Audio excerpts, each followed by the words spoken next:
Voilà une photographe que j'ai trouvée sur Zeuch et dont je voulais vous parler. J'ai trouvé ces images tout de suite très séduisantes, notamment pour leur contraste. Donc ce ne sont pratiquement que des images de nuit avec un éclairage urbain, et qui sont avant tout marquées par beaucoup de couleurs. Il y a des photos qui sont plutôt baignées par des lumières jaunes, orange, vertes, et d'autres plutôt bleues ou violettes. Les lumières électriques, ça a l'air d'être vraiment son sujet de prédilection puisqu'elles apparaissent souvent dans le cadre. Donc voilà ce que disait le site Zeuch à propos de ces photos. La photographe Elsa Bleda capte les instants brumeux qui traînent à la périphérie des villes qu'elle visite en Europe de l'Est et en Afrique. Elle est attirée par les scènes nocturnes baignées de lumière colorée. Ce qu'elle photographie, ce sont souvent des endroits vides en périphérie de ville, donc marqués par la facilité des accès en voiture, mais aussi par le train.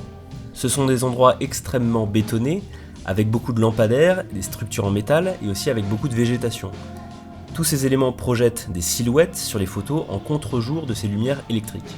L'effet que ça a de photographier des lieux vides de toute présence humaine, c'est qu'il en résulte une très grande immobilité.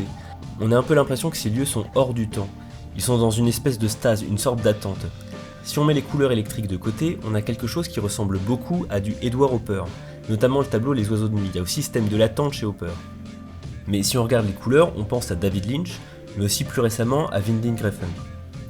Si on se projette soi-même dans ces lieux, ce ne sont pas des lieux qui donnent envie de s'y promener. On n'a pas l'impression qu'il va nous arriver que des bonnes choses si on passe par là. Au final, il y a ce côté onirique qui est donné par certaines silhouettes et les lumières colorées. Mais il y a aussi un côté très réel avec les matériaux qui sont assez froids comme le béton ou le métal. Et en fait, je trouve que les photos se balancent un peu entre ces deux notions-là. On navigue un peu entre le rêve et le réel. Les photos ne sont pas vraiment oniriques, mais on a l'impression que ces lieux peuvent être le théâtre où va prendre place l'onirique.